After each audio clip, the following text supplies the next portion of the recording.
a higher level of existence within themselves.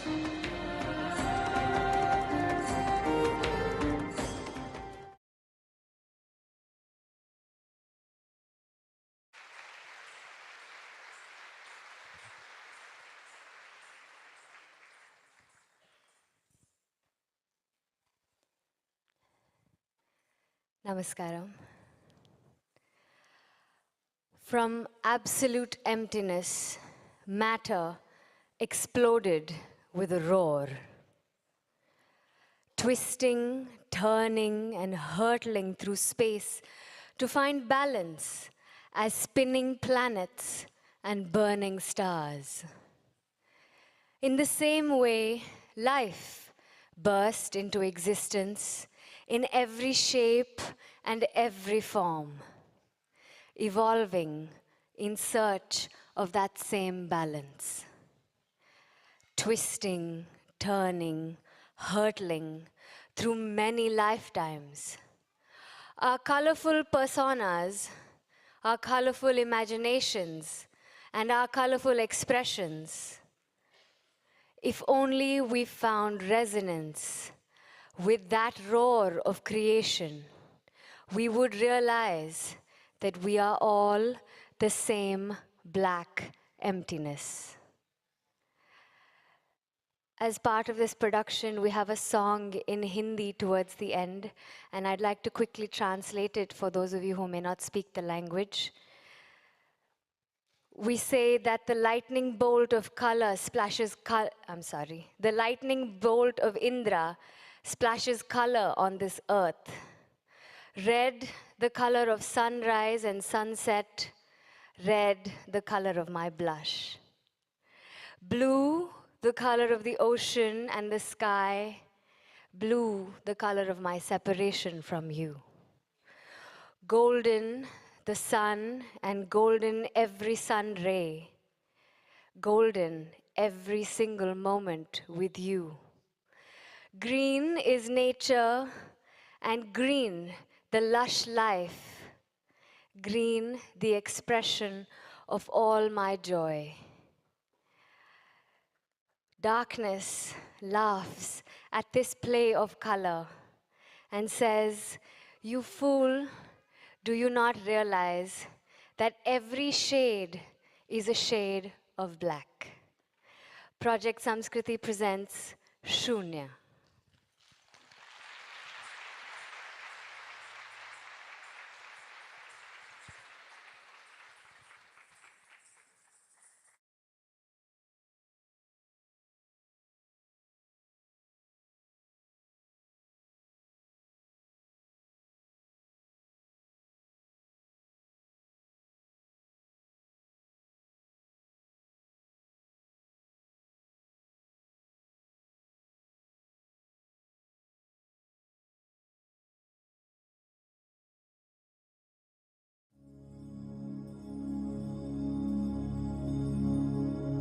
Namami Shamishana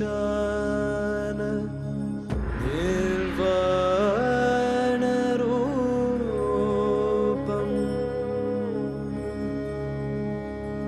Vibham Vyapakam Brahma Veda Swarupam Nijam Nirgunam Nirvikalpam Niriham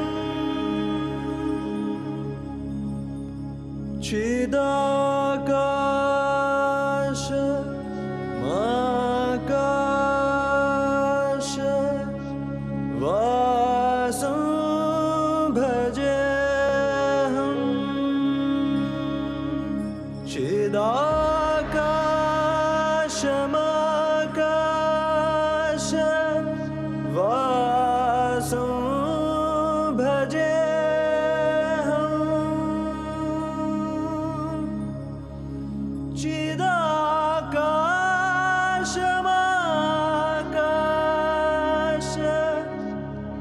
वासं भजे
If you experience everything around you as myself, consciously obliterating the boundaries of your individuality, this is yoga. It is the science of aligning your geometry with the cosmic geometry. When somebody experiences the whole universe as a part of himself, then we say he is a yogi.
Ladies and gentlemen, that was a riveting performance.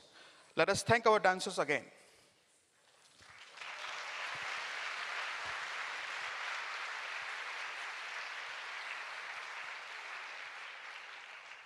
Moving on, it is my honor to invite Assistant Director General of UNESCO for Social and Human Sciences, Ms. Gabriela Ramos, to deliver her inaugural remarks. Excellency, please.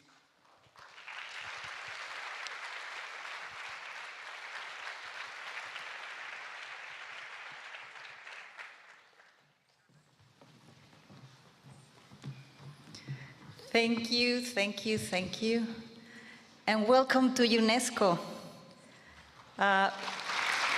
Welcome to International Yoga Day. Welcome, Ambassador Vishal. Thank you so much for bringing all this beauty to your house. Sadhguru ji, so nice to have you here. And of course, our dear Artist for Peace, Julia Clara Jesus. Last year, I was in India celebrating the International Yoga Day. And I could not believe my eyes because I was invited to go to practice yoga, and we all practice yoga. You're here because you do that. And then I got into this stadium with thousands and thousands of people. And I never thought that that could be surpassed by any other event. And here we are. I think it's 3 times more impressive to have you all these packed and to have the Sadhguru with us to celebrate International Yoga Day. And we welcome this because this brings us a much needed inspiration in the breathless rhythm of our working days. And this inspiration comes from these 4 words, yoga. 4 letters that have spanned 5 millennia of history of development and of cultural expression on every continent.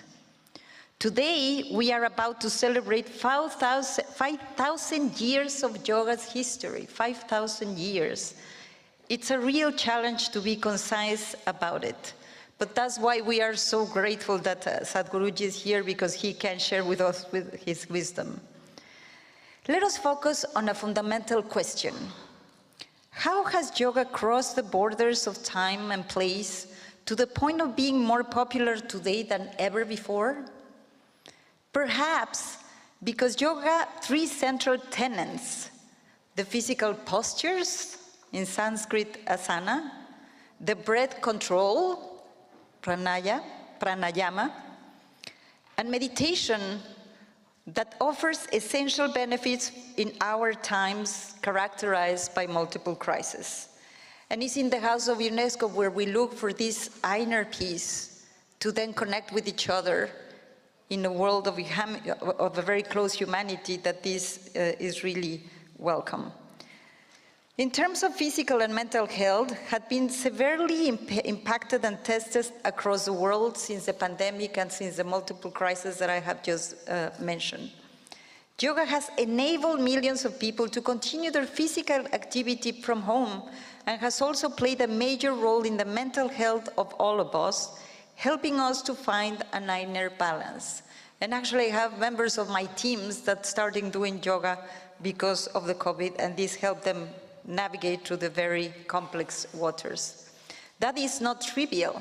Even before the pandemic, nearly 1 billion people suffer from an identifiable mental disorder, 82% of them in low and middle income countries. And studies show that yoga is linked to a 25% reduction of depression symptoms. We should recommend yoga instead of going to many doctors. And this is why UNESCO, in line with its mandate, is seeking to spread the practice of yoga and all of sports, everyone, through the Fit for Life initiative and the mandate that we have on sports. And it's not the first time this month that we put yoga in the spotlight on an international day. I have mentioned how many times we have been celebrating this over the years. For UNESCO, yoga also embodies a true ethos, a philosophy of life with the yama, universal morality, the principles of living in society, and the niyamas, the 5 personal guidelines of hygiene, contentment, discipline, introspection, and spirituality. The word yoga itself resonates deeply with UNESCO's values. In Sanskrit, it evokes the idea of interconnection and union. Union of body and mind, of self and other, union between individuals, nations, and cultures. It's for all these reasons that United Nations decided in 2014 to celebrate yoga every 21st of June. And it's also why UNESCO member states decided to inscribe yoga in the representative list of the intangible cultural heritage in 2016, a list that brings together the skills, practices, traditions, and arts that unite humanity. Yoga has joined other traditions and practices from India that carry this same message of union between communities, a message of sharing and generosity, such as the traditions of the Vedic chanting and Sanskrit theater, or the festival of Nowruz, the Persian New Year, a tradition that India shares with 13 other countries. And we just witnessed the beauty of dancers. This just brings the humanity in just one glimpse, and it's amazing. So we celebrate yoga and its philosophy. The openness to others and it instills in us must extend beyond humanity to the living world as a whole, to rethink also our relationship with the environment and biodiversity. Because if there is a core of all this wisdom, is the consciousness of where we are, who we are, with whom we are, and what is the context that welcomes us in the world. And this is UNESCO's major mission too. It is also part of our ethical and political imperative that what will be introduced by our guest that we are honored to welcome today, as I said, Sadhguru, who is joining us. Yes, let's welcome him.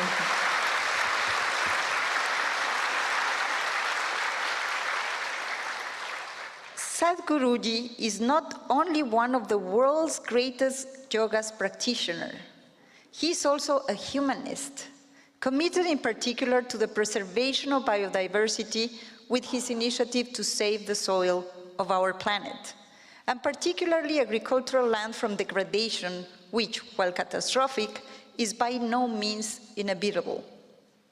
Dear Sadhguru, at UNESCO we also approach the use of land with unethical frameworks. In a few moments, we will witness his unmatched dexterity that should not only impress us, but also challenge us, because he is also challenging in terms of how do we live in this life, how do we live in this world, how do we live with ourselves. And the messages resonate not only in this hall, but in many places all around the world. Let us reflect on how too far behind humanity has fallen in preserving the living world. And it is our duty to take immediate action to protect biodiversity. And this is what this day should be about, a day of meditation, a day of reflection, a day of action, a day to prepare the actions to come, and a day we will build a better future. Thank you very much, and let's continue with this impressive day, and thanks to India.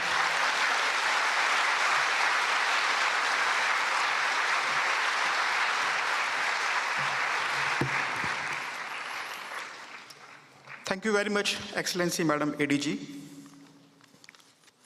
Moving on, I would now like to invite Ambassador and Permanent Delegate of India to UNESCO, Mr. Vishal V. Sharma, to deliver his remarks. Sir, please.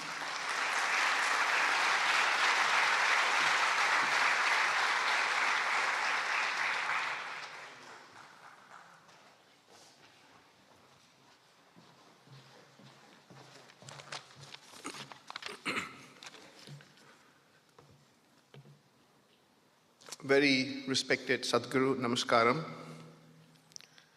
Madam ADG Gabriela Ramos, Madam ADG Stefania Giannini, and also ADG Pax, who joined us for the yoga session earlier. Excellencies, colleagues, Ms. Gila Kesu, UNESCO Goodwill Ambassador, followers and fans of Sadhguru from all over the world, Namaskaram to you all.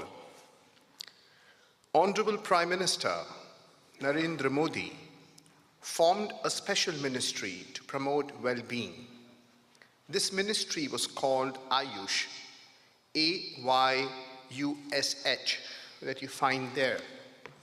Ayush stands for, A stands for Ayurveda, Y for Yoga, U for Unani, S for Siddh, and H for Homeopathy, and more. I thank the Ministry of Ayush and its Secretary, Mr. Rajesh Kotecha, for their vision and support for this event. I thank the team at Isha Foundation. I thank the wonderful team at UNESCO for their excellent coordination. I thank Sadhguru's able associate, Mr. Shastri, for his follow-ups. I would also like to do of work. We have a DG and ADGs who have succeeded in getting the letter from the US to rejoin UNESCO by their non-stop working and determination. The DG and the ADGs do not rest, their teams do not rest, and the permanent delegations do not rest. With one event after another, the constant flow of information, the non-stop emails, UNESCO is all about action. And that is why it is important that we practice yoga, to recharge our batteries, reduce stress, feel each breath and experience the moment. Prime Minister Modi quoted a verse from the ancient Sanskrit text, the Bhagavad Gita, Yogaha karmasu kaushalam, translated as, yoga is skill in action. Whatever you do, do it with all your heart and soul. This is the essence of Nishkam Karma, or selfless action in yoga. Recognizing the significance of this ancient practice of yoga, the United Nations, at its 69th plenary meeting on 11th of December 2014, through Resolution 69 by 131, declared 21st June as the International Day of Yoga. Let me remind you, it is the day of the summer solstice in the Northern Hemisphere, which is the longest day here, and correspondingly, it is the winter solstice in the Southern Hemisphere, where it is the shortest day there. This harmonic alliance between the summer and winter solstices, which give rise to the seasons, is akin to the alliance with the incoming and outgoing breath that keeps us alive. Among the great influencers of contemporary yoga, Sadhguru stands tall. He has dedicated his life to spreading the essence of yoga and inner well-being to millions. I remember an anecdote I shared with Madame ADG Ramos about the mystery of Quetzalcoatl and Tezcatlipoca. The great Aztec king Quetzalcoatl was taught by Tezcatlipoca to go inwards to find the truth, which was inner engineering. Sadhguru's efforts at promoting yoga as a tool for self-transformation have touched lives around the globe. Through his teachings, programs, and initiatives, Sadhguru has ignited a spark in the hearts of many. And this spark that Sadhguru has ignited is becoming a forest fire. It is encouraging them to become explorers of their inner self and seek a harmonious existence with the world. Sadhguru is also the initiator of Save the Soil movement, a global movement to increase the organic content of the earth so that she can keep producing nutrients for billions of her children. He is also an avid motorbike rider who has traveled 30,000 kilometers on his motorbike, which is more than 2.5 times the diameter of planet Earth. Today, when I see any yoga session, I see that the women outnumber the men. Globally, women have embraced this ancient science of yoga and its philosophy. Curiously, the one who safeguards wisdom has been depicted as feminine in ancient cultures. Whether it was Athena, the protector of the Acropolis in Athens for the ancient Greeks, or Ishtar for the ancient Arabs, or Isis for the ancient Egyptians, or Saraswati and Lakshmi for the Indians, energy or Shakti has strangely been depicted as the feminine divine. So it is to the women of the world that we look up to. The practice of yoga unites humanity and promotes harmony and peace. After a yoga session, when you sit down in quiet isolation and close your eyes, you get to hear the most mysterious of voices, for it is the voice of silence. Welcome to the amazing inner world, and from the lap of India, we bring you Sadhguru, the master of inner engineering and the benefits of yoga for everyone. Thank you and namaste.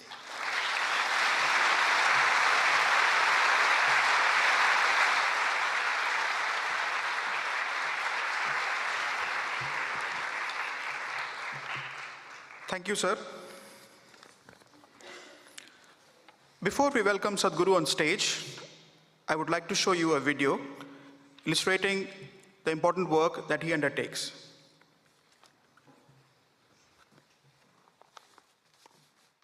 In the next half hour, you're going to meet a man who has a devoted following across India and indeed around the world. While yoga and meditation are at the core of his teachings to promote individual growth, the work of the foundation covers conservation, education and health. And you'll find him astonishingly pragmatic on a range of very modern-day problems. Let's meet Sadhguru. For the very first time in the history of humanity, we have the necessary resource, we have the necessary capability, we have the necessary technology to address every human problem on the planet. Even 25 years ago, we couldn't have dreamt of it. But the only thing that is missing is consciousness. Today, the spotlight is on a project called Green Hands in India. We started a mass campaign and 6 years I spent planting trees in people's heads. That's the most difficult terrain, believe me. And now in the last 6 years, we've been transplanting it, and that's happening much more easily. Action for Rural Rejuvenation is mainly aimed at rejuvenating the human spirit. This is an incredible movement that is started in Tamil Nadu. We want to see that this happens to the whole country.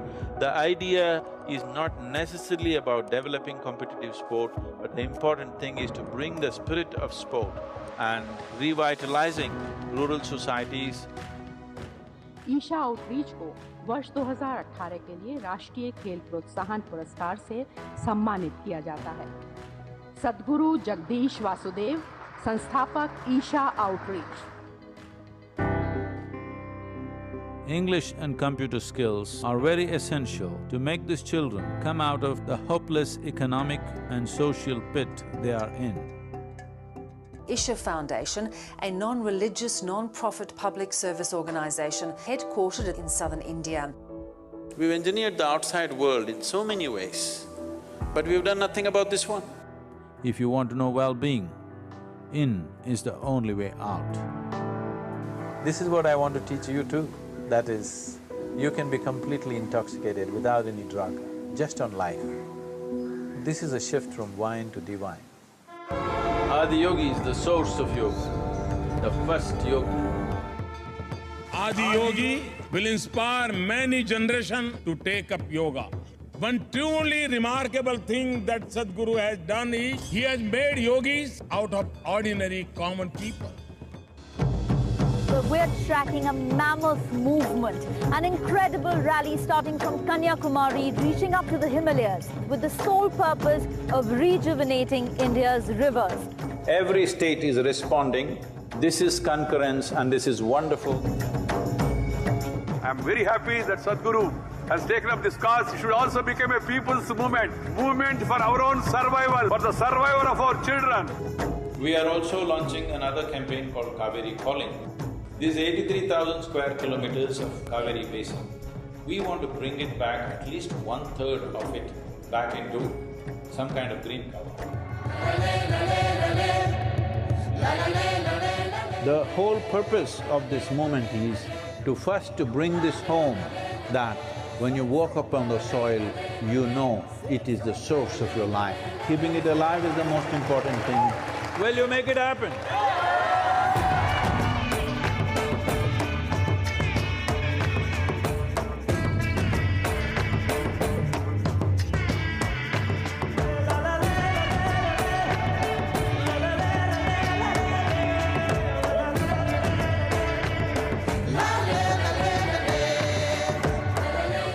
Dear Sadhguru, one of the world's voices and leaders on soil conservation and land. Extremely important. It must be a single-point agenda, incentive-based agenda. I don't want this COP15 to end as one more convention with more paper and more paper.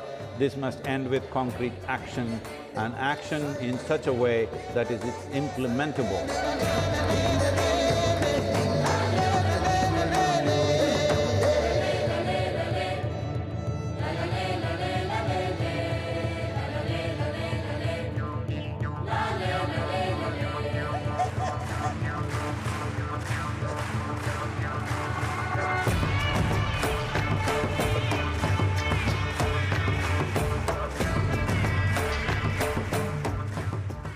If you have to describe yourself in one word, would you consider wildlife as 2 words or 1 word?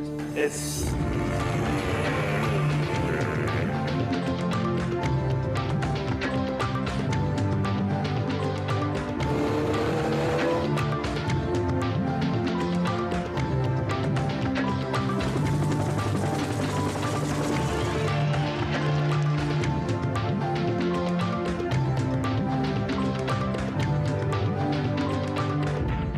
President Pranab Mukherjee felicitating his Sadhguru for all his spiritual contribution.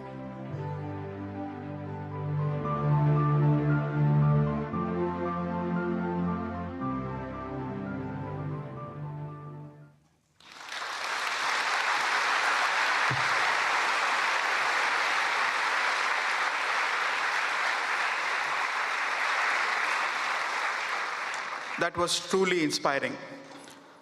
I would now like to invite Sadhguru and the UNESCO Artist for Peace, Ms. Gila Clara Jesus, to take the stage.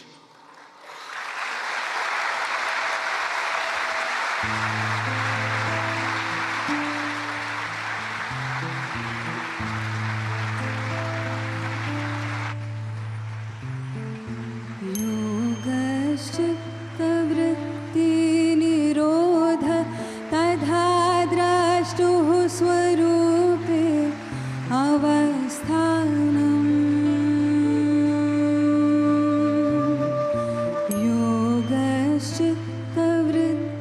योगश्चित्तवृत्तिनिरोध तथा द्रष्टुः स्वरूपे अवस्थानम् वृत्तिसारूप्यमितरत्र वृत्तिसारूप्यमितरत्र वृत्तिसारूप्यमितरत्र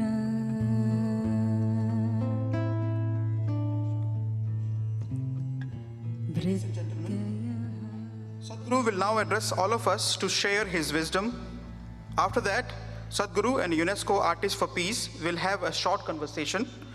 Sadhguru will then lead us in a guided meditation for some 15 minutes.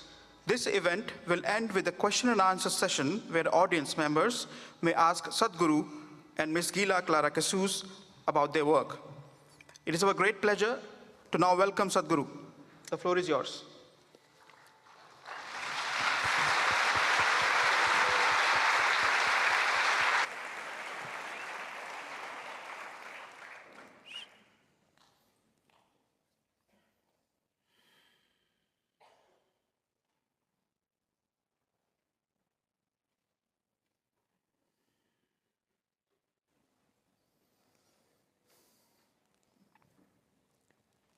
Jananam sukadham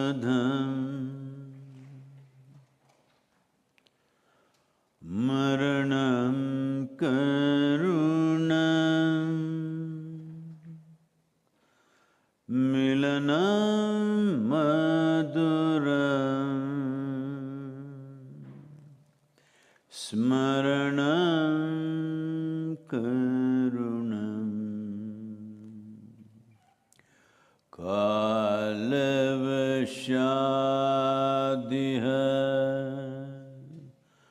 sakalam karunam samayadipate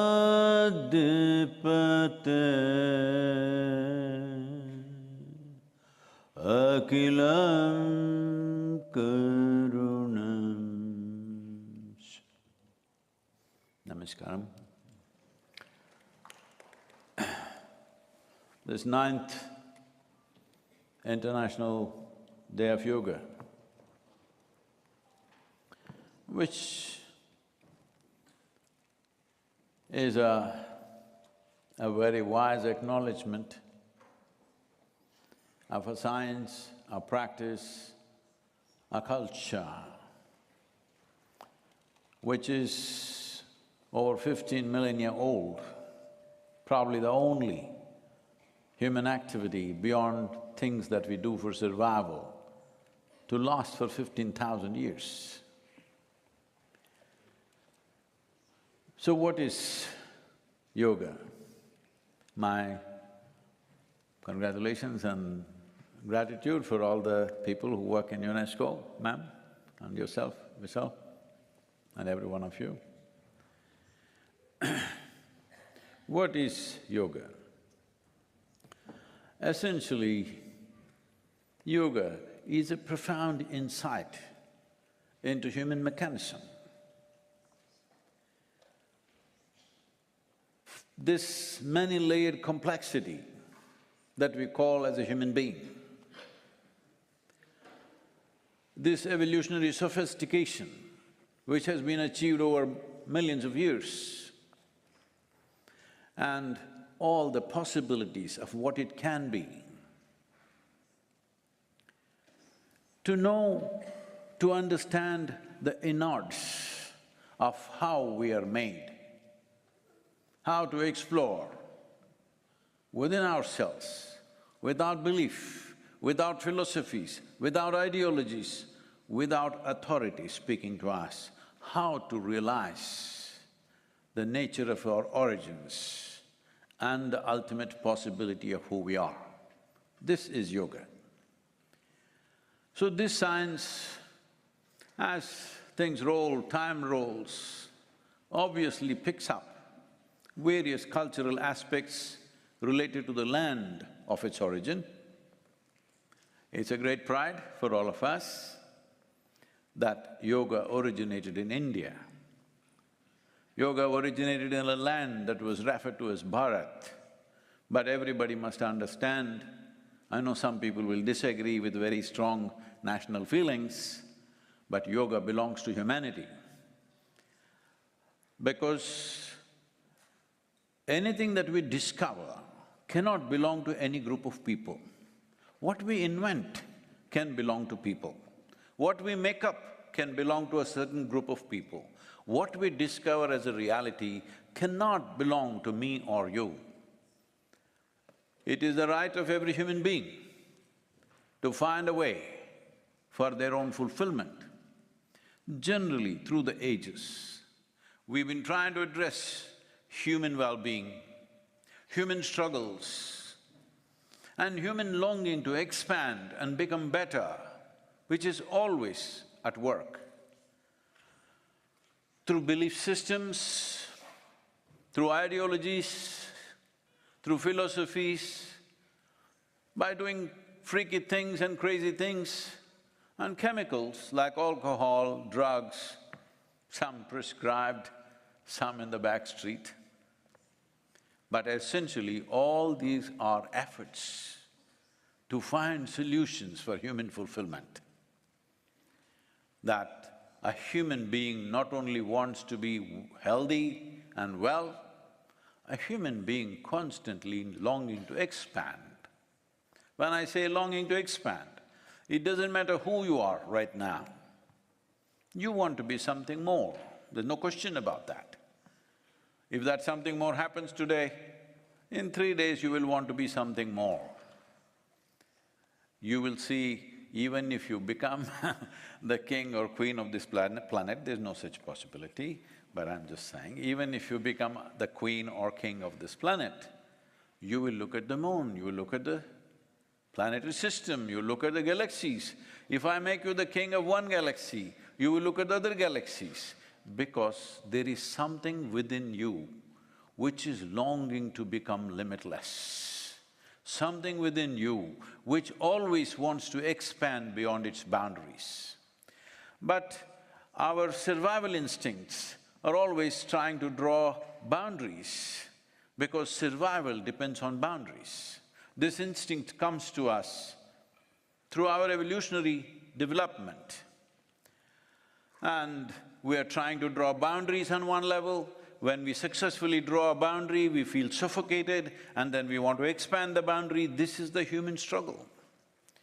What yoga brings into one's life is this, that it clearly, experientially defines to you which aspect of you needs boundaries, which aspect of you does not need boundaries, which aspect of you wants to be contained, which aspect of you wants to expand limitlessly, not as a philosophy, not as a teaching, not as some authority speaking, but from your own inner experience.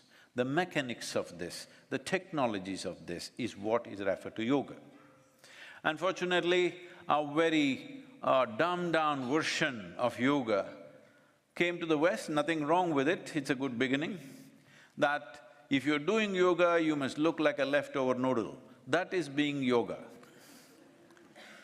Not necessary, you don't have to twist or turn anything, but keeping everything in you flexible is an important part of expansion. If this is not flexible, you have become a concrete block. So, let's say your mind, your head becomes like a concrete block, well, it's good for headbutting, but it doesn't work for what it is supposed to be. This is like, you have your laptop, you have your phone in your hand, you can use this to crack somebody's head. Actually, phone works. Hello, yes? You can use this to smash it on somebody's head and crack their head. But that is not the purpose for which it was made. Similarly, that is not the purpose for which this was made. If we do not realize the possibilities, if we do not realize the many possibilities of what a human being can be, do you consider that a loss? Yes. Or only if you lose something, it's a loss? Most people think only if I lose what I have, it's a loss. Loss of possibility is the worst loss. Hello? Not realizing the possibility is the biggest loss, because everything has been lost without you knowing you lost it.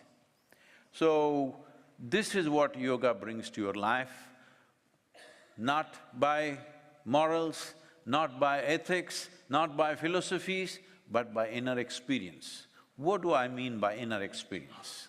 The word yoga, as you already know, means union. What is the union? You know, when we launched the project Green Hands about 27 or 28 years ago, I just looked at the terrain around me and the national average for green cover was about 33%, but the state in which I was, it was only 16.5%. So I got a few people, about 4,000 to 5,000 people, and told them that we have to plant 114 million trees in the next 8 to 10 years. Then in 15 to 20 years, we will have 33% green cover. My simple barefoot calculation of the land that we have and the number of trees we need to plant. Everybody rolled their eyeballs. Sadhguru, how is 114 million trees possible? I said, see, the population of the state is 62 million. If all of us plant one tree today, take care of it for 2 years and plant one more, you got the number. The only problem with us is, all of us consume everything. When it comes to compensatory activity, we always think somebody else should do it. Of course, UN can do it. Hello? You, whether it's UN or UZ, it doesn't matter. Something you do it, not me. So, to inspire these people, I saw they don't connect with this. They don't think, what's our business with trees? What is our business with trees? I'm a computer engineer, I'm a software engineer, I'm this, I'm that, I'm a doctor, why should I plant trees? I'm a farmer, why should I plant trees like this? Then I made them sit down and started a spiritual process. We must understand spirituality does not mean looking up or looking down. Because when we say spirit, we are talking about the life within you. Hello? There is a body. Body we gathered slowly over a period of time. To gather all this, there was something more fundamental. I won't call it by any other name, I'll just call it as you. You existed before the body became this size and shape, yes or no? Hello? Before you acquired a body of this… No, I'm not complaining about the size, I'm just saying, you can talk to me, hello? When I say size, don't think I'm accusing you of something. Before your body became this size and shape, you still existed, isn't it so? When you were 8, 10 years of age, you still existed. So, you are there in this body, whatever that you is. Let's not try to define that, because then you'll get into unnecessary debates. But you do exist. That essential you, beyond what you have gathered in the form of body, and what you have gathered in the form of impressions, which you call as your mind, you did exist before you know what you know today. Before you got your master's degree or PhD, you did exist. Before your body grew to this size, you did exist. So, that you we are referring to, generally, traditionally, spirit. I normally refuse to use that word because that word has been so badly corrupted and misused in so many ways. Essentially, this is what it means. Yoga means gives you a clear distinction between what you have acquired and what is you. What is your body, what is the framework of your mind, and who you are. Once, if you stand here or if you sit there, if you have a clear distinction between these, you come to a place where there is no fear of suffering anymore, because whatever happens with you and your life, you will not suffer. If you had this assurance, would you explore your life with much more vigor, with much more possibilities? Yes or no? You definitely would. Right now, it's the fear of suffering. What will happen to me? If this doesn't work, what will happen to me? If that works, what will happen to me? Somebody turns against me, what will happen to me? Nothing will happen. Only thing will happen is, as we sit here, time is rolling away. We are rapidly moving towards our graves because we have come with a limited amount of time. So, there are only two ingredients for you. One is time, which you have no control. You can't slow it down, you can't roll it back, there is no rewind anywhere. Do you have a watch with a rewind button? No. Okay, that's good. So, the next is the life energies that you have. You can manage this. You cannot manage time because it rolls away for all of us, it's very fair. For every one of us, it rolls at the same speed. But depending upon how intense and dynamic and exuberant you keep your energies, time plays out differently for different people. If your energies are at a certain level of exuberance, what somebody does in 10 hours, if you can do it in 1 hour, then if you live for 100 years and that person lives for 100 years, you lived for 1,000 years. In terms of a human experience, it multiplies. But at the same time, let me tell you the downside of it. Have you noticed on a certain day, when you're very happy, has it happened to you? Hello? On a certain day, you are very, very happy about whatever. On that day, 24 hours, poof, went away like that, like a moment. Another day, you're little depressed. On that day, 24 hours feels like 10,000 years. Yes or no? So time is a very relative experience. So only miserable people can have a long life. If you're joyful, 100 years, boof, it'll be gone. So this is the process of yoga where you keep your energies at a certain level of exuberance. If this life is exuberant, then everything else falls into place, your health, well-being, your ability to do things in the world, your survival process, everything. Above all, there is no fear of suffering. That is the most important thing. So there are many ways to define and describe yoga, but essentially it's about union. When I say union, as I was telling you about this project Green Hands, when I said this many trees, they said, this is impossible. Then I made them sit down and breathe. No, they were all breathing even before, but it's not so important, so they didn't notice it. Hello? Is breath very important? But you're not noticing it, you're not doing it consciously. So when I made them breathe in a certain way and made them experience, see what you're exhaling, the trees are inhaling. What the trees are exhaling, you're inhaling. They start like this. Now you can't stop them from planting trees. Now I raise the I raise the target to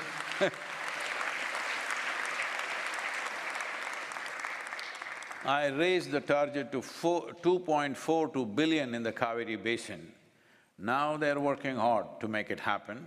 Every year, this year they're planting about 24 million trees because this is all going into farmland where it will survive. Our survival rate is over 93% because replacements are happening immediately in case it goes away. It is not being planted on public land, it is going into private land where these trees will grow as wealth for the farmer. So, the fundamental thing is this, as you breathe, one half of your lungs is hanging out there. Suppose you saw half of your lungs hanging out there, do I have to tell you, please don't cut the tree? Hello? Do you need teaching, I'm asking? No. Anything that you see as a part of myself, with that there is no conflict. This is not just about respiration.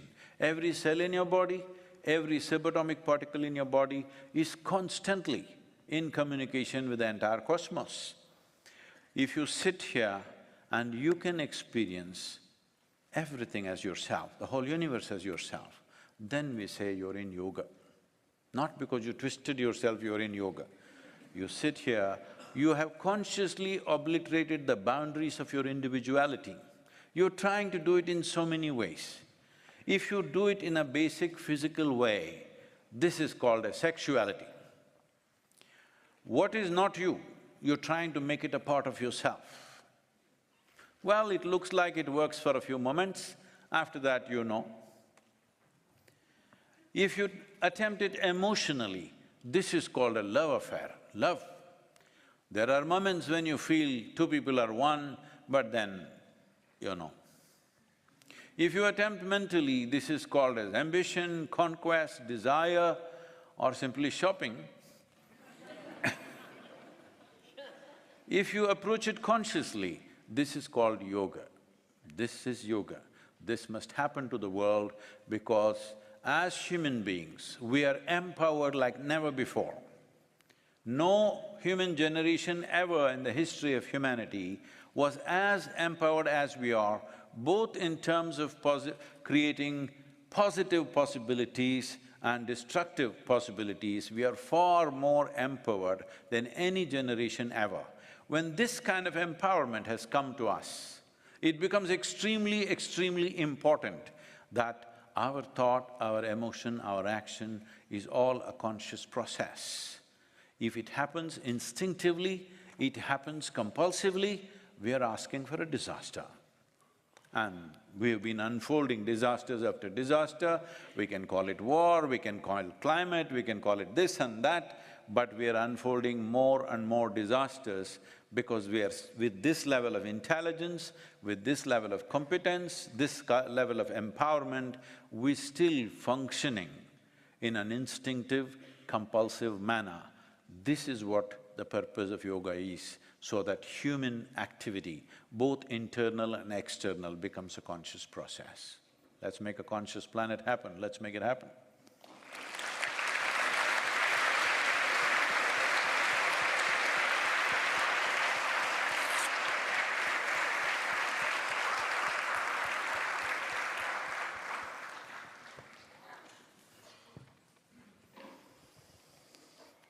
Thank you so much. Don't ask any difficult questions. I promise. What a privilege for me to have this discussion with you and try to go really a little bit further regarding the mentions you just did with yoga. My first question will be dealing with the definition of yoga itself. You said that yoga is all about ourself in terms of self-knowledge, in terms of identity. But what would you say to a child who would like to know what is yoga in order to prepare this child to also have the willingness to physically and consciously being a little bit bothered? And I'm saying that for children, but we know that we all have this relationship to yoga, the way to accept that yoga is also a question of physical, of body. So how would you define yoga in a very simple manner to a child? I think my own story of how I got into yoga would settle that. You okay for a story? Of course. So I'm just about 11 years of age, and every summer we go for a vacation in my, traditional home of my grandfather, which is a large home, and we are about 36 cousin brothers and sisters. We all gather from various towns only during that time for about 30 to 40 days. So it's one rollicking situation, everybody's out of control. So for the young boys, one of the sport is, there's a well in the backyard, which is just about 8 feet in width and 150 feet in depth. Summers, mostly it is about 60, 70 feet down the water. One of the sport is to jump into the well. You must jump straight down, otherwise your brains will become a smear on the wall. And for coming up, there is no any footholds or ladder or anything, just holding the rocks you have to come out. So literally your entire weight is on a few centimeters of your tips of your fingers, and you'll be bleeding when you come up. The nails will be bleeding because of the pressure. So we like to do it, I'm pretty good at it. One day we are all preparing to do this. A man, an old man, I refuse to call him old anymore considering my own age. At that time, a very old man, over 73 years of age, was standing and just watching us quietly. Then without a word, he just came, jumped into the well. I thought he's finished. But he came up faster than me. I didn't like it. I asked how. He said, come and do yoga. Like a puppy, I followed him. I did not know anything else about it. So he taught me some very simple physical aspects of yoga, nothing much, very simple, but a powerful transmission. This is what is missing in the world today. It's being taught like it is some exercise. Yoga cannot be taught, yoga needs to be transmitted. Somebody should live it. So it was transmitted to me in a certain way, just a simple practice evolved into something fantastic in the next 12 to 13, 15 years' time. But at that time, I had no clue what I'm getting into. And within a few years, significant results in terms of my physical prowess and my intellectual capabilities, that was good enough for me, I was not looking for anything else. But this was a surprise bonus that other things happened. So for a child, we just say, this is a powerful way of empowering yourself to whatever you wish to do in your life, whatever. Because yoga does not define what you should do. Do whatever the hell you want to do it well. Beautiful. So this notion of empowerment is very important in yoga. My second question will be linked to what you said about unity, that is really a core of yoga. You mentioned that our way to be better connected is trying to unite spiritual and material, trying also to unite our own self to the other. Can you tell us concretely, and we can feel it here, you know, in this room, we can feel an amazing unity thanks to your magical presence. How can yoga could help us to be more connected?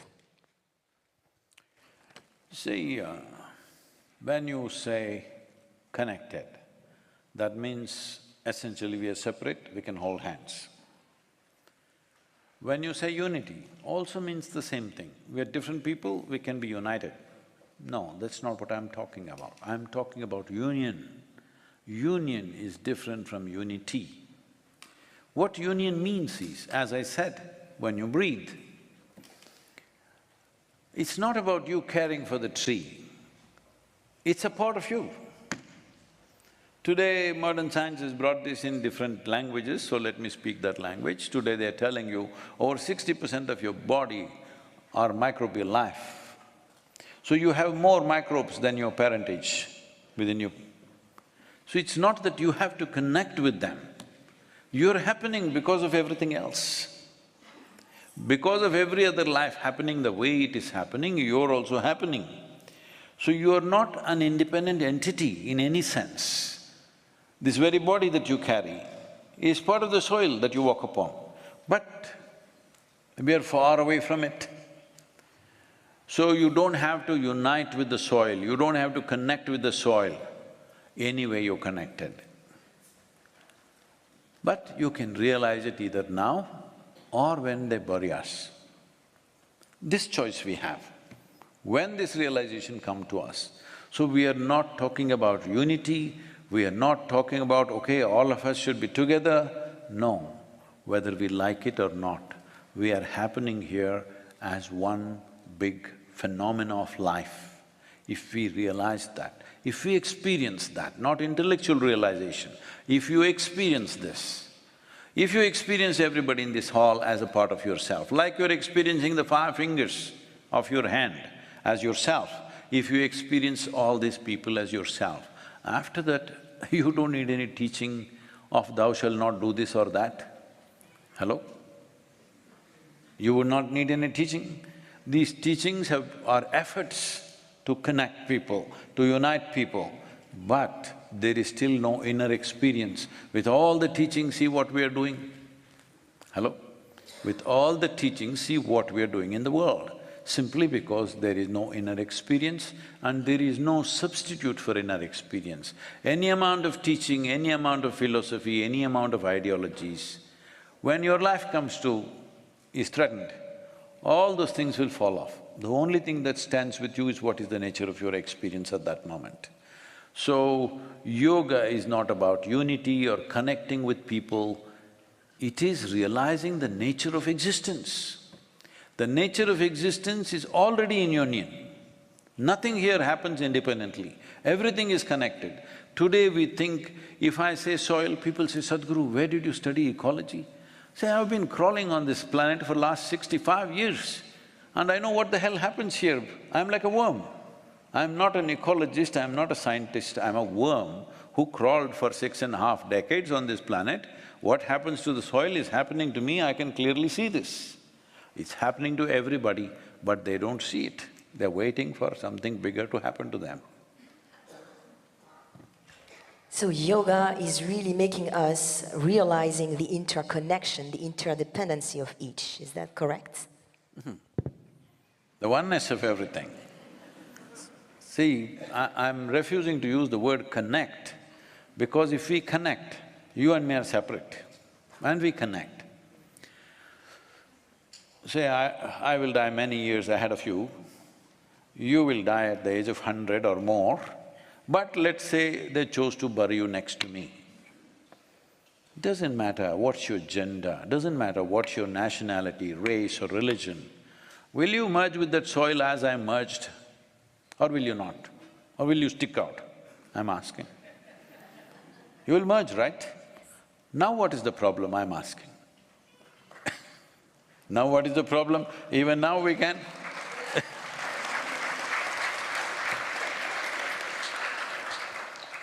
Is death the only way we learn? That's all I'm asking. We should learn in life, not in death. I would like to go a little bit further regarding this title, Conscious Planets. You're saying that yoga is also allowing us to be more conscious, especially when it comes to resolve some challenges. So, in which way yoga can help us being more conscious? See, the word conscious or consciousness is a very hugely misused word. Everybody is using it in their own ways. For this, there is a very appropriate word in Sanskrit language. In English language, it's a kind of a general word. We call this chitta. What chitta means is, it is an intelligence within you which doesn't have an iota of memory. Right now your body, every cell in the body has intelligence, but this is all by memory. When I say by memory, do you remember how your great-great-great-grandmother 10 generations ago, what she looked like? You? No. But her nose is sitting on your face because your body remembers. Million years ago, how your forefathers were, the skin tone, it still remembers. Yes or no? It does remember. So this body is a body of memory. There is an intelligence within you which doesn't have any memory, it's pure intelligence. This is the core of your existence. This is what is making everything happen. Right now, everybody breathing?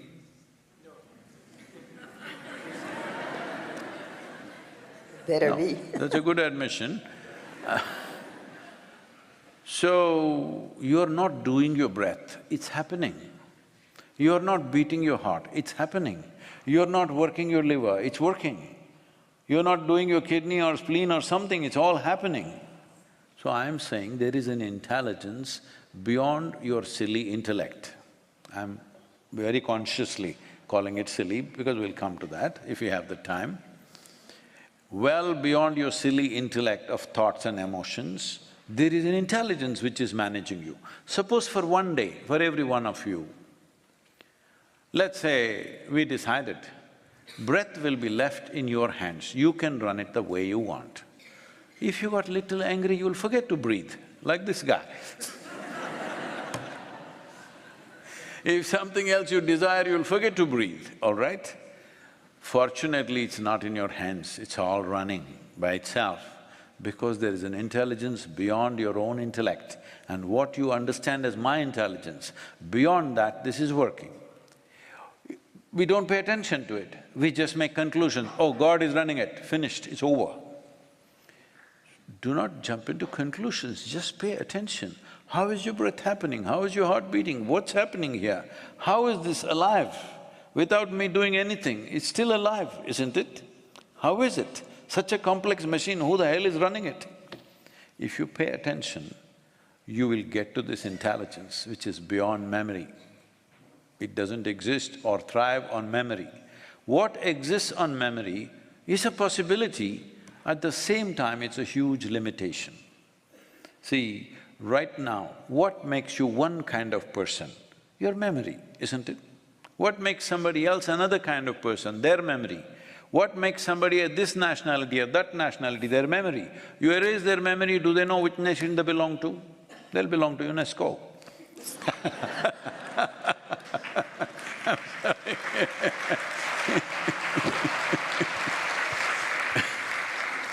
So, what happens by memory is significant for our survival, because memory is an accumulation of experience. But there is an intelligence beyond memory which we refer to as chitta, which is consciousness.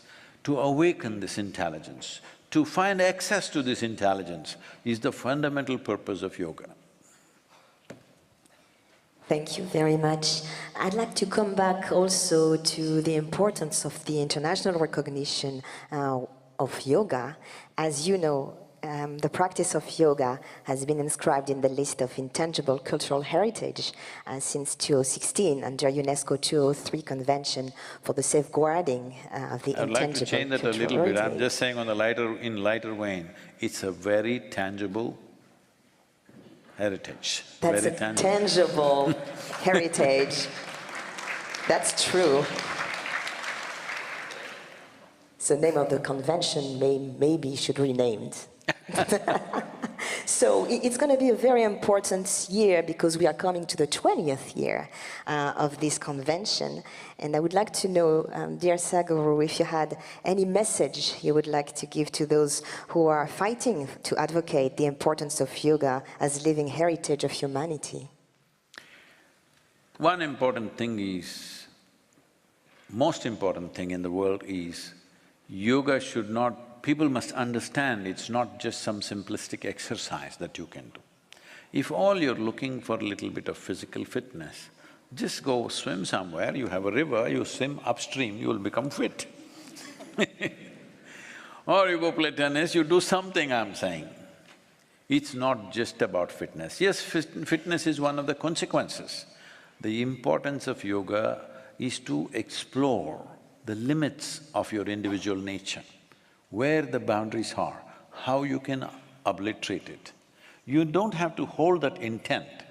The process will just do that. As I said, when I started, all I wanted was, I wanted to become as strong as that old man. That is the only goal. I had no other goal. I didn't want to meditate, I didn't want to go anywhere, I didn't want anything bigger than that. That was the goal. It doesn't matter. This is the beauty of living in this world.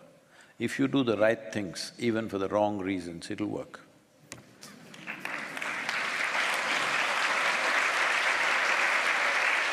A beautiful teaching. Beautiful teaching. So, any particular message you would like to give to those people? We understand that yoga, of course, is not only a question of physical exercise, or it goes deeper. So It can start with a simple physical process because that's the easiest access. Front end of our life is definitely our bodies. So you can start with the body, nothing wrong with that. But an understanding that you're not starting just a simplistic exercise process, because essentially what we are trying to create is coherence. When I say coherence, well, we were talking about it, you and the tree breathing, it's all one, you and the universe is all one, every subatomic particle today modern science is saying is all connected and transmitting. That means the whole creation is in coherence. But you're not experiencing that coherence. Recently, the Surgeon General of United States said, 1 in every 2 Americans, 1 in every 2 is feeling lonely. Between you and me, one of us is lonely. What's happening to the other person? So you're wearing your heart out. So just look at this, 1 in 2 is feeling lonely in the most affluent nation. When our population is bursting at 8.4 billion, we're feeling lonely. What is it? That is, we are building walls of individuality. Walls that you yourself cannot break. You build a wall that you yourself cannot break because these walls are built as self-protection. The walls of self-protection that you build today, tomorrow will turn into walls of self-imprisonment. That's all that's happening to the world. Everywhere it's happening. United States happens little more dramatically because they're little ahead of everybody else in a few things. So, just imagine in a country, every second American, if they're feeling lonely, loneliness is the first step towards mental illness. You've taken one step, next will come. So, yoga means you're not lonely anymore because only you exist in the universe. Everything is you. Wherever you see, it's just you. So when you see too much of yourself, you'll close your eyes and sit.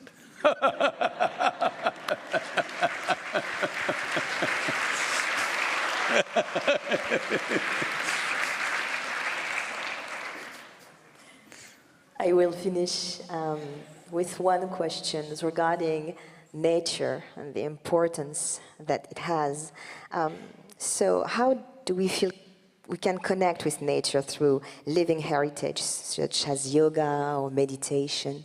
And since we saw that the 21st of June is also a very symbolic date linked to nature, could you tell us why we will be also connected with nature when we will do this meditation? One part of the question is, why is it 21st June? As already Vishal was saying, this is the solstice. What solstice means is, in Earth spin, it's a little bit of a tilt. In that process, how much exposure northern hemisphere is getting towards the sun, reaching its peak today, from now on it'll start receding. Because sun's relationship with the planet begins to shift on this day. When such a major happening happens, we, who are just a product of this earth, just the soil is sitting here as my body and your body. Things happen within our system too. Today, unfortunately, we have come to number systems, 30, 31 days is a month and this and that. We have forgotten when is it full moon, when is it new moon, when is it solstice, what is happening, when is different shifts that are happening in the planet, completely unaware. For that there is a price. Every other life is aware of this. The smallest creatures are aware of this. You must see, just go sit in a forest and watch how the ants behave on a full moon night. They're very different on that day. On new moon day, they behave differently. If you pay attention, every life, plant life especially knows this very well in Ayurveda. There's a whole thing of if you pluck a leaf on which day of the month, how it behaves in your body. But human beings, the most intelligent, have no clue about this. This just gets demonstrated in stark ways. When the tsunami struck southern India, we were the first to be there because we had 23 medical vans. Immediately I said, everybody drive there. And I also went. When we went there, one aspect of it is, there are so many dead bodies, people, all volunteers trying to help with all this shifting and doing things and giving vaccinations to people and all this. What I noticed was, none of the livestock was dead, except those who were tied down in the homes. No dead fish or 100-foot wave. Millions of fish should be dead. No fish dead. No animals dead, not even a donkey dead. But human beings died. Everybody knew the wave is coming. The most intelligent species on the planet had no clue. Something is missing in our lives. What is missing is, we have no attention for anything. Because right from the day you went to school, where did you go to school? Here, in France? Yes. Okay. The day you went to kindergarten school, from that day, they only started rewarding your memory. If you read a textbook, that silly textbook, you read it and puke it on the examination paper, they'll say you're very smart. Nobody gave you any marks for your attention. I simply paid attention to the teacher, I knew their past, present and future, but they didn't give me any marks for that. The moment you value memory and not human attention, you close doors upon yourself. You're in an old soup, cooking yourself up with old soup, endlessly going on, the same old soup. So this is the issue, this is the fundamental issue, that on a summer solstice there are significant changes happening to the world, to the planet, especially northern hemisphere. In the winter solstice, because we are majority in northern hemisphere, we are calling it that way. Southern hemisphere will call that as summer solstice, of course. Changes are happening there much more. So on this day, shift happens. Every yogi looks inward and makes the necessary little tuning, adjustment within himself or herself, because otherwise you will be misaligned with the world around you. There is a certain amount of data, not proper data, but there is a certain amount of data which shows during summer solstice, people become unnecessarily exuberant, during winter solstice, they become unnecessarily depressed. Because the shift is happening and you're not making the shift, you may suffer that for 2 to 3 weeks or more, depending on who you are. So yogis always make little adjustment, little tuning. If you're doing practices, it will adjust by itself. So, Adi Yogi, I must say something about him. He came from somewhere, he did not introduce himself, so nobody knew his name, who he is, where he comes from. But he just came and sat, unmoving, still. People were wondering whether he's alive or dead. But once in a way, tears of ecstasy were flowing down his cheeks. That was the only sign of aliveness. Even breath didn't seem to be happening. So initially crowd gathered that he's going to do some magic. He did nothing, people all left. Only 7 people hung on, who were hardcore people, who realized something is happening here. What is happening? He sat there for months without need for food, water or any toilet requirements or anything. Simply he sat. They realized he seems to have touched a dimension which is beyond his physicality. So they waited. Once in a way he got up and wildly danced, and again he sat down. So after long period of time, when this one solstice came, or that solstice happened to be a full moon night, so on the solstice day he turned south.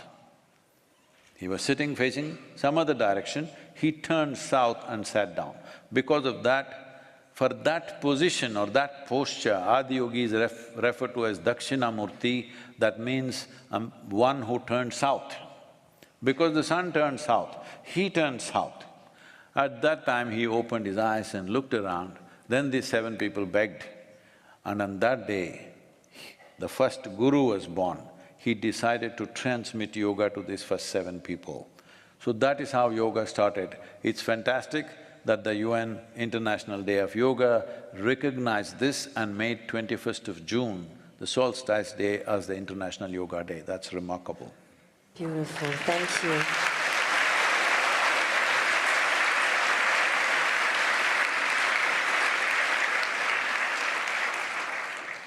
Thank you for this wisdom, Sadhguru.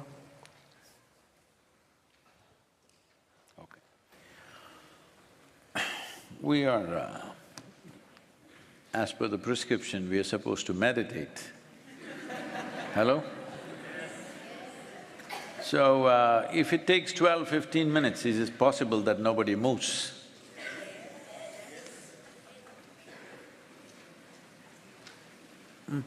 Those… if you want to leave for some reason, you must leave now. Please don't leave in the next few minutes, okay? Can you do that? Ma'am, yourself in the… yes.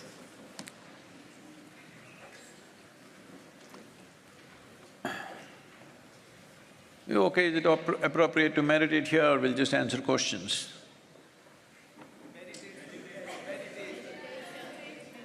Let's dance.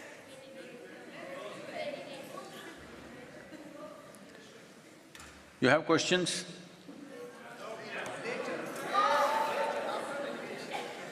We'll do one thing, as your commitment to International Day of Yoga, there is a simple process called Isha Kriya. It's downloadable, in a guided way you can do it for a few days, after that you can do it by yourself. It's an extremely simple but a powerful process. Millions of people across the world are practicing it right now, just with this app. It's a simple way to start. Instead of using that time here, it's called Isha Kriya, I-S-H-A, Isha Kriya. Okay, you know how Kriya is spelled. You just type it out, it'll come. You just… Today, before 21st June is over, please spend 12 minutes. Initially, to understand what it is, you may take about 30 minutes of video. After that, it just takes 12 minutes. Every day you'd only practice about 12 minutes. This is more than enough to transform your life. To live peacefully, joyfully, this is good enough. You want to be something more, then more things have to be done, of course. So we will leave it at that, and if you have any questions, please.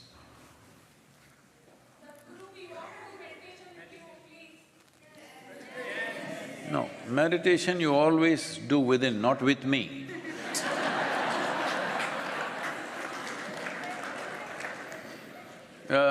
We will do a simple 5-6 minute meditation and we'll take questions after that, okay? But you, before before midnight today, you must promise me that you will do Isha Kriya because International Day of Yoga is not a day of celebrating it. It is a day of commitment. Because you remaining physically, mentally in the best possible way, you're imbalanced. Does the world need it? Does your family need it? People around you need it? Hello? The greatest contribution you can make to everybody around you is, you are in a wonderful place within yourself. So as a commitment, before today ends, if you promised you will do Isha Kriya, we will do a simple process right now and move on with the questions, okay? Please sit with your hands open, phones down, eyes closed. This is a new instruction, you know. Phones down, please. I know it's an iPhone, but still it's not a part of your body.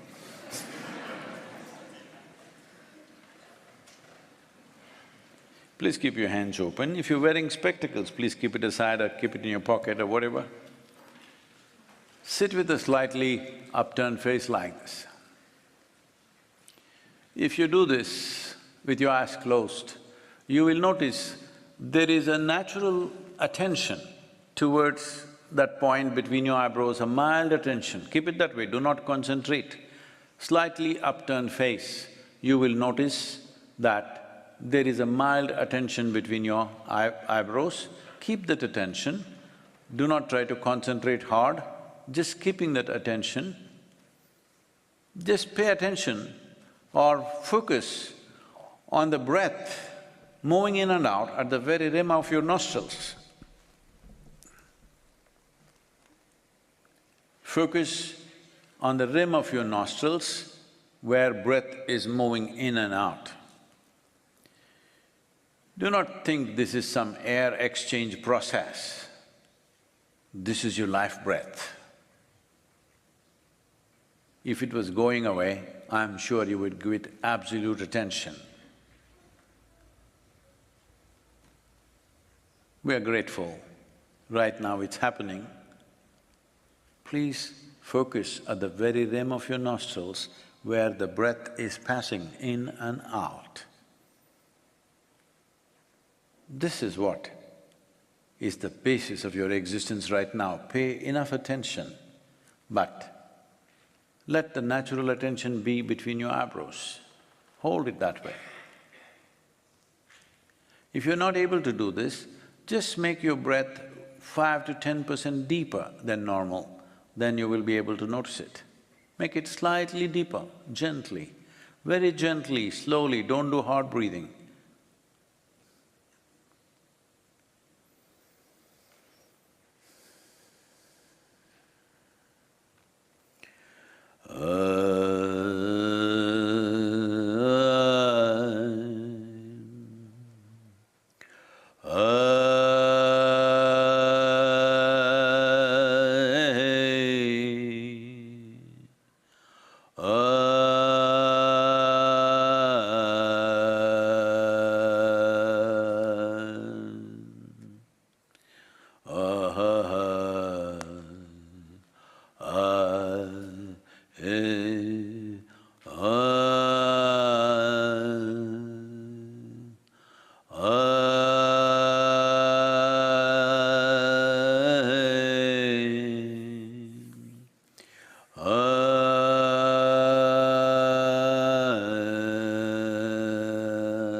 Sangarato va sangavihina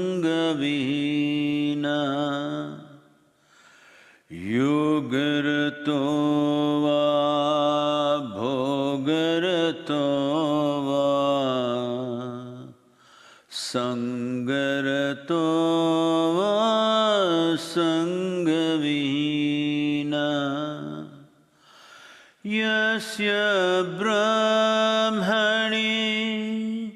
ramate chitam Yasya brahmani ramate chitam Nandati nandati nandateva Nandati nandati nandateva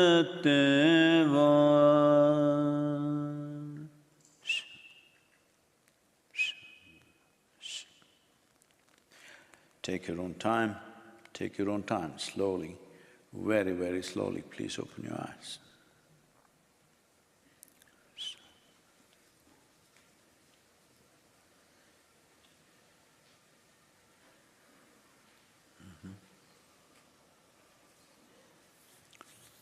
I think, please. Microphone, please.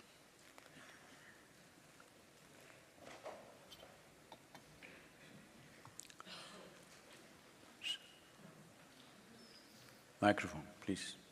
Yeah. Hi, good afternoon, Sadhguru, and good afternoon, everyone. First, thank you so much for being an inspiration to millions of people from all over the world. I'm actually from the Philippines, and I live in Dubai for 16 years. I wrote down 2 questions for you. Oh. Number 1, nowadays, we see a lot of AI-based fakes, photos, videos, voices, all generated by AI to sound or look like someone else.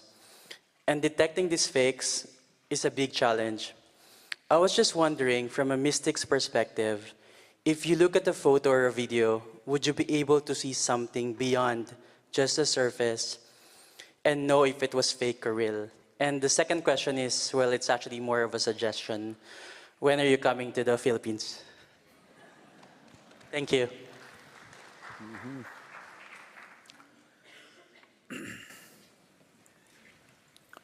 It's a very good time that what some human beings thought is silly things they were doing, but they thought they're doing something fantastic. Today your phone can do it better than them. Hello? Because when you were in school, you know one silly idiot who could remember little more than you, acted like he's number 1. What does he do in front of your phone? He didn't have the GB that it has. Somebody read 10 books and they became professors and you had to listen to their drone. Somebody else read just 1 book and they became agents of God and you had to suffer them. All this is going to go because a machine can say all these things better than any human being. Hello? Because gathering memory, analyzing it and projecting it is a very mechanical process. That's why in the beginning when I referred to the intellect, I said, you're silly intellect, because here it's worshipped, that it's the highest thing. Intellect is an extremely important process for you to survive in this world. The sharper it is, the better it is. But once you hold a sharp instrument in your hands, you must have a very conscious hand. If you're little la la la la la, intestines will come out. That's what is happening right now. Human intellect is the only thing that's destroying this world, isn't it? Either you destroy somebody or yourself. Why is it that we don't give a sharp knife to a child's hand? Not because a knife is dangerous, because the child is unconscious and he may either harm himself or somebody else. No knife ever jumped and stabbed somebody by itself. It is the hand that holds it. If it is not held consciously, it becomes a dangerous process. Right now, that's what it is. So everybody is talking about the dangers of AI. Ah, yes, it is true. See, I remember this in the Mumbai docks or the port at that time I'm talking about, early 70s, 72 or something like that. First gantry was installed to unload the ships. At that time, people, human beings were going into the ship and bag by bag, box by box, they were unloading it. Something like 150,000 ton ship would take about 28 days to unload one ship. Today, with multiple gantries that are there, 25 ships are unloaded, which are all over 250,000 tons, unloaded within 24 hours. So at that time, those labor in Mumbai, called Mazagon docks, went into a strike. They said, this machine if you install, what are we supposed to do with this? Hello? With man's muscle, what are we supposed to do? This is what now the professors and intellectuals are asking, what am I supposed to do with my brain if the machine is going to do all this? You never explored the human possibility, you lived so mechanically, now you're being challenged by a machine. So, can I see whether something is fake or not in terms of AI? I don't look at life like that. See, I'm a very difficult thing to confess. I don't read anything. The most profound things that I read came from Europe. That was Asterix magazine, you know. You read Asterix? And some came from United States, which was Dennis the Menace. Otherwise, people give me all kinds of books, I somewhere open in the middle. If I read one page, 1 or 2 pages, I know the mind of the author. He cannot say. He can do as much intellectual circus as he wants, but what he can say, what he cannot say is very obvious once you understood the loops of his mind. So, even now it's the same thing. What does it matter whether a machine generated it or man generated it, who is mechanical like a machine? It's about the same for me. Right now you will see spiritual teachers will come in the form of AI. Because they read the scriptures, 5 scriptures, and they remember every word which no human being can do. Backwards, forwards, whichever way you want, they will tell you all the 4 Vedas and everything. Hello? So people who just read 1 or 2 books and they thought they gotten somewhere and made a life out of that, they're all feeling threatened, and it's a good thing. It's a very good thing, because you need to understand, this was not made to do just mechanical things. This came with a different possibility. You didn't explore because you're constantly busy racing with somebody. Your whole thing is to be better than somebody. If you can remember 1 million words, I want to remember 2 million words. If you have $1 billion, I want to have $2 billion.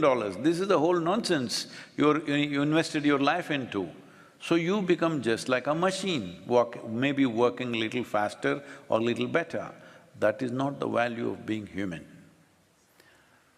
Human being can become conscious, can contain the whole cosmos within himself or herself.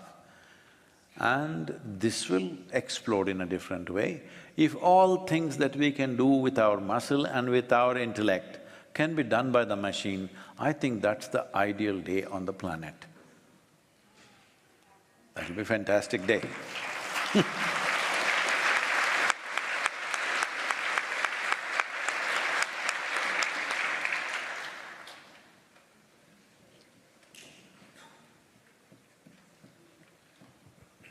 About Philippines. So many islands, tell me where should I come?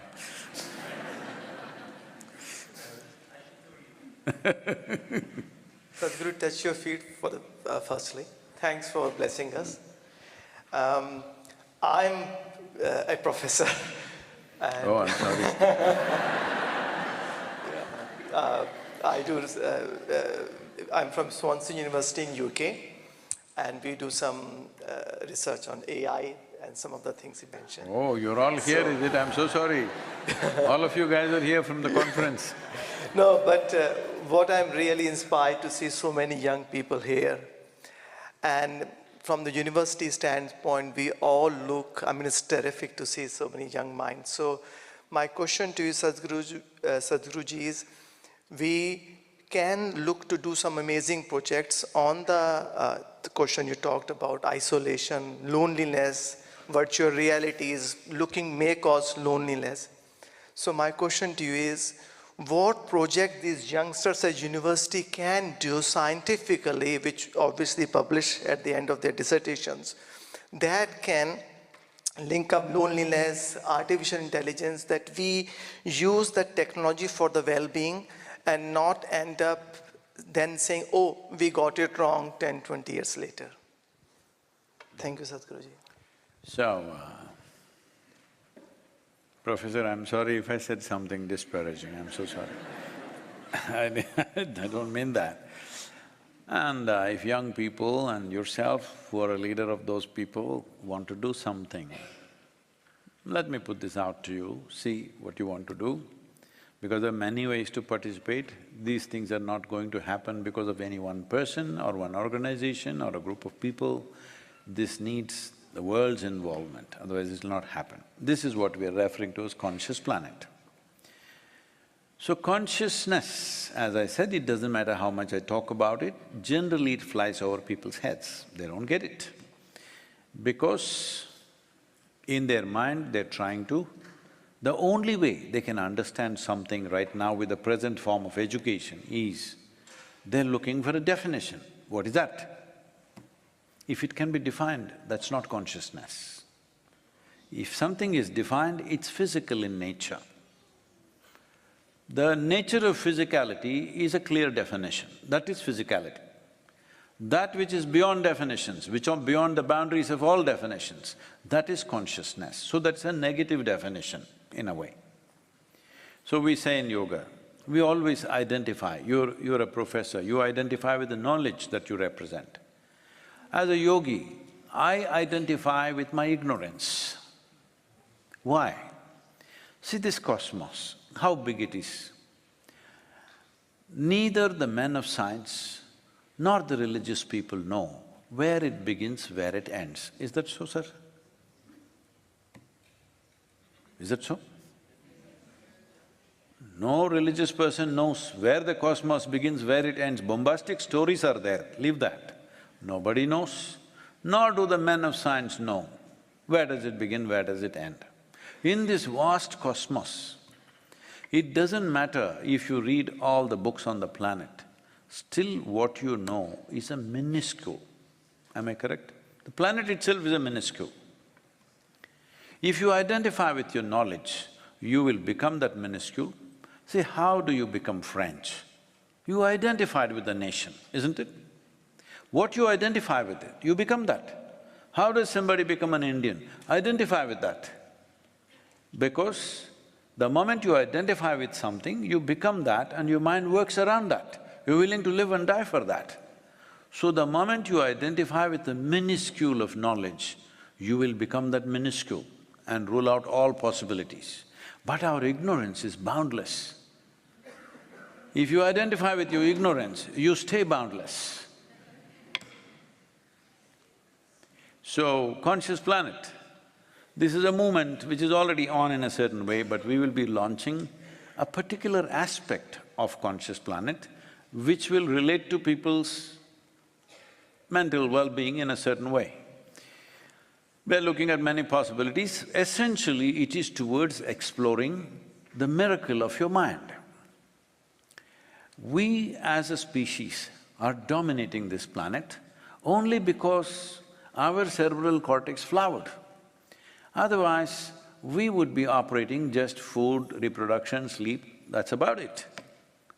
But we've become human, something fired within us, our ability to use our intelligence in different ways, our phenomenal sense of memory and our fantastic sense of imagination, All these things are our cerebral process.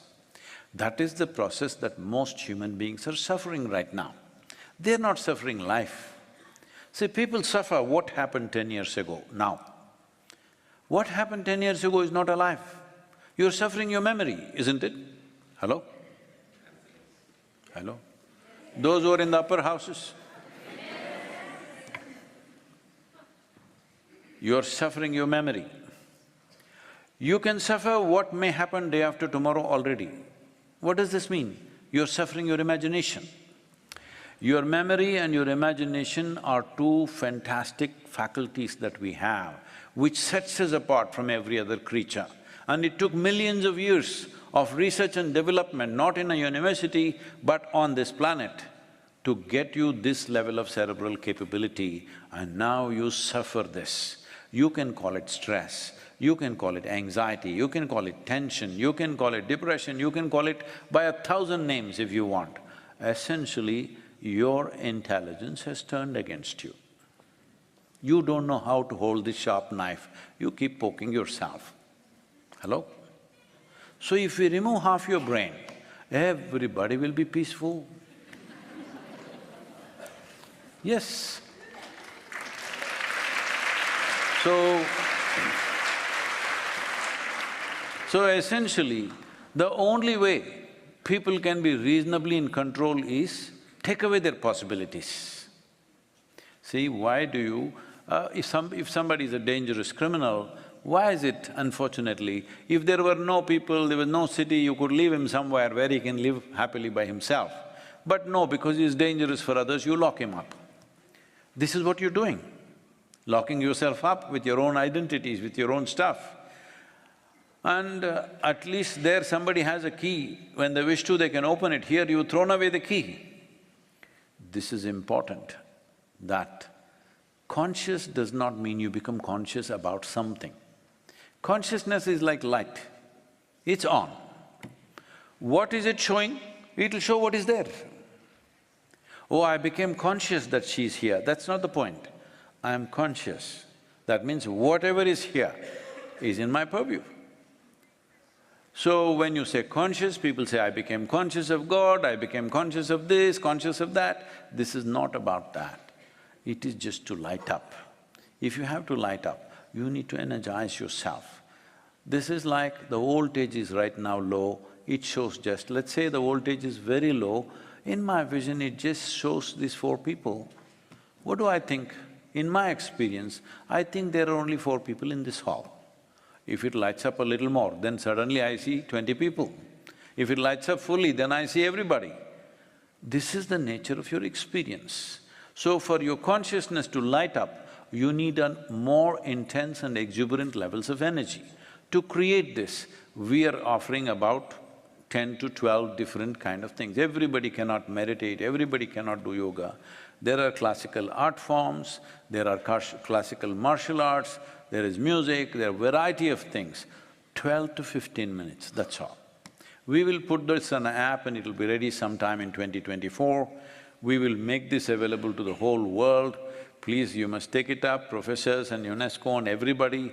If you want me to give it to you and you will run the campaign yourself in the world, I will give it to you because the interest is people should benefit.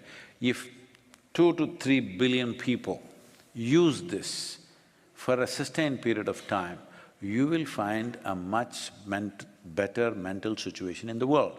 We are also offering a prize. If you are below 18 years of age, if you do it for 90 days in a committed way, this will be trackable on your app, that you're doing it, it'll check the medical parameters. We have a research center in Harvard University, which is medical university, which is doing all this for us now, and it will check today, how many times in a day did you get angry? It records. How many times were you depressed? How long were you peaceful and happy? All these records. So if you do it for 90 days, if you're below 18 years of age, we'll give you a reward. If you're over 18 years of age, if you do it for 180 days, you will get a reward. If you're over 30 years of age, if you do it for 360 days, you will get a reward. What I'm saying is, if you keep yourself well, we will reward you because the quality of this damn world depends upon you.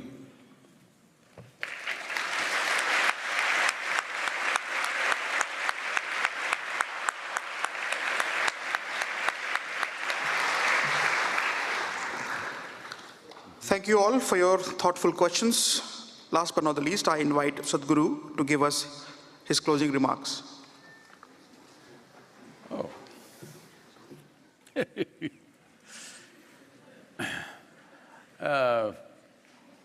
The thing is, this is just the beginning, so I won't make any closing remarks. Thank you.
India's classical arts, designed by Sadhguru. It offers programs to learn powerful chants, music, Bharatanatyam and color repair.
Wow.